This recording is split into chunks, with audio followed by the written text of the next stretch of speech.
Լեոնարդո դա Վինչի կամ պարզապես Լեոնարդո վերածննդի իտալացի նշանավոր գիտնական, որի ուսումնասիրությունների շարավիղը ներառում է գյուտարարական նկարչության, քանդակագործության, ճարտարապետության, գիտության, երաժշտության, մաթեմատիկայի, ճարտարագիտության, գրականության, անատոմիայի, երկրաբանության, աստղագիտության, բուսաբանության, գրականության, պատմության և քարտեզագրության ոլորտները։ Նրան բազմիցս կոչել են հնեաբանության, ճարտարագիտության և ճարտարապետության հայր, և նա համարվում է բոլոր ժամանակների մեծագույն նկարիչներից մեկը։ Երբեմն նրան են վերագրում օդապարիկի, ուղղաթիռի և տանկի գյուտերը։ Մոնա Լիզա կերպարվեստի գլուխգործոցներից մեկը, աշխարհի ամենահայտնի գեղանկարչական ստեղծագործություններից մեկն է, որը տեսնելու համար տարեկան միլիոնավոր մարդիկ են այցելում թանգարան։ Աշխարհի ամենաշատ կեղծ նմանակումներ ունեցող նկարներից մեկն է։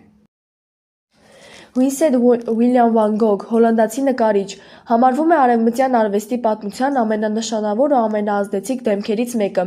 Ընդամենը 10 տարվա ընթացքում նա ստեղծել է արվեստի մոտ 2100 գործ, այդ թվում 860 նկար յուղաներկով։ Դրանց մեծ մասը նկարիչը ստեղծել է իր կյանքի վերջին 2 տարիներին։ Նկարները դիմանկարներ են, նատյուրմորտներ, ինքնադիմանկարներ, որոնք բնորոշվում են համարձակ գույներով, դրամատիզմով, արտահայտչականությամբ, ինչը նպաստել է ժամանակակից արվեստի սկզբունքների հաստատմանը։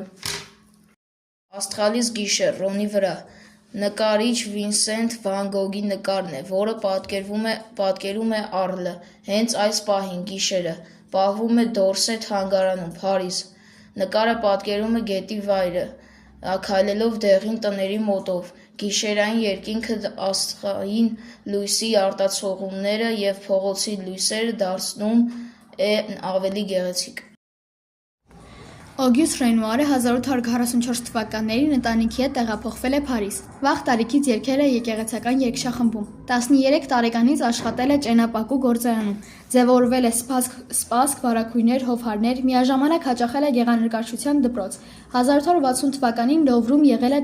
պատճենահան։ 1862-1864 թվականներին սովորել է Փարիզի գեղարվեստի դպրոցում ու Շառլ Գլեյրի արվեստանոցում, որտեղ մտերմացել է Կլոդ Մոնեի և Ալֆրեդ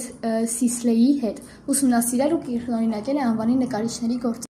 Աղջիկները դաշնամուրի մոտ նկարը պատկերվել է 1892 թվականին ֆրանսիացի նկարիչ Պիեր Օգյուստ Ռենուարի կողմից։ Նկարում պատկերված են 2 երիտասարդ աղջիկներ։ Նրանցից մեկը նստած է դաշնամուրի մոտ, իսկ մյուսը կանգնած է նրա կողքին։ Երկու աղջիկներն էլ ուշադիր և տարված դիտում են